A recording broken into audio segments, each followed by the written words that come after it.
Cuando queráis, luego ya, si os apetece, bajamos a ver la exposición.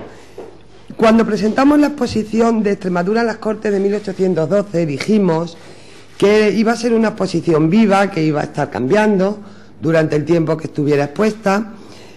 Primero porque hemos tenido documentos muy especiales, documentos originales que nos fueron cedidos por el librero y editor Guillermo Blázquez, y hemos tenido que devolverlos porque tienen que viajar a otros lugares para ser expuestos. Y por tanto, unas piezas se van y llegan otras. Las que nos llegan, las que están expuestas a partir de hoy, pertenecen a la Consejería de Agricultura, Desarrollo Rural, Medio Ambiente y Energía, que nos la cede durante este mes de mayo para explicar la agricultura del siglo XIX. Realmente es una exposición interesante que van ustedes a ver ahora. Se titula Dioses, mitos y demonios, la agricultura extremeña en el siglo XIX. Y es una información muy completa de cómo era la agricultura en este siglo XIX. Es un amplio recorrido por el mundo rural extremeño de la época, enmarcado en un periodo de conflictos bélicos, revoluciones sociales, industriales y cambios tecnológicos. No los cambios tecnológicos que tenemos ahora, que cada 2 días nos los cambian, pero lógicamente estaba empezando a aflorar ese cambio. El conocimiento, por tanto, de nuestro pasado agrario más reciente, que nos ayuda a comprender cómo es la agricultura actualmente. Os sorprenderéis porque hay cosas que, por desgracia, del todo no han cambiado, ¿no? Esta exposición se inauguró ya en el 2009 en el Centro Cultural Alcazaba de Mérida y ha pasado también por el Archivo Histórico de Cáceres y por la Diputación Provincial de Badajoz, pero nunca en este contexto tan específico como enmarcada dentro de una exposición correspondiente al siglo de la que habla la muestra, ¿no? Trata, por tanto, de acercar al público la convulsa situación del campo extremeño y español durante este siglo.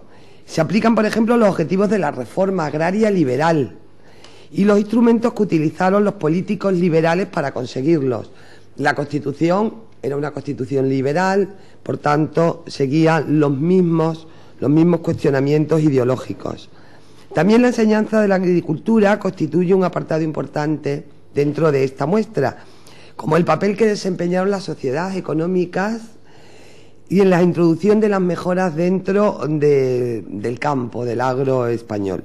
Por último, la exposición también nos acerca a las soluciones por las que apostaron los regeneracionistas de finales del siglo XIX para sacar al campo de la crisis en la que se encontraba sumido.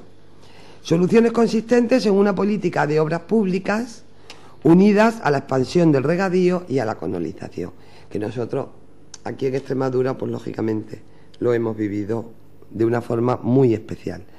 Yo me gustaría también aprovechar que están ustedes aquí para recordarle a los ciudadanos que la exposición continúa abierta durante todo el mes de mayo y que en este mes de mayo también en el Salón de Pasos Perdidos seguimos contando con la exposición homenaje que hemos realizado desde el Parlamento a Juan de Ávalos.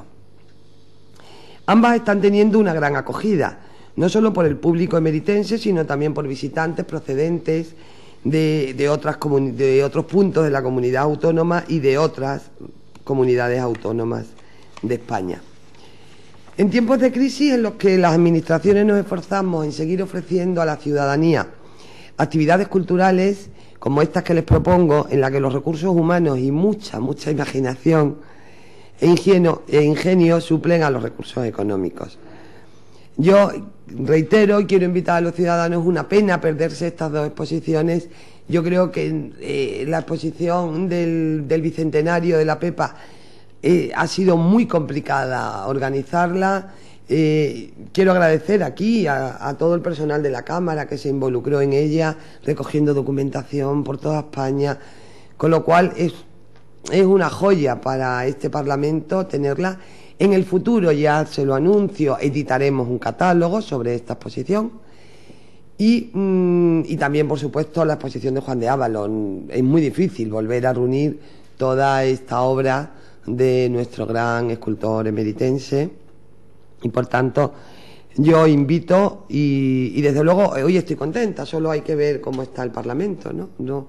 Están todas las salas ocupadas y hay numerosísimas visitas, no tanto para una como para otra exposición. Pues gracias a todos ustedes, y ahora si quieren pues visitamos la exposición para que vean ustedes de qué era de lo que les hablaba. Bueno, si me quieren preguntar algo. Yo le quería hacer una pregunta. Hace referencia a que hay algunas cosas en la agricultura en Extremadura que no han cambiado. Pues, hombre, lo vais a ver en el panel, es decir, en Extremadura hay en algunos sitios que todavía mantenemos una agricultura arcaica, en el aspecto de que no terminamos de transformar los productos, no terminamos de... Es decir, el IVA de los productos no se nos queda aquí, ¿no? Y lo veréis, ¿no? Yo me refería a eso. Creo que Extremadura necesita un empujón en ese aspecto, ¿no? Y lo vamos a intentar, ¿vale?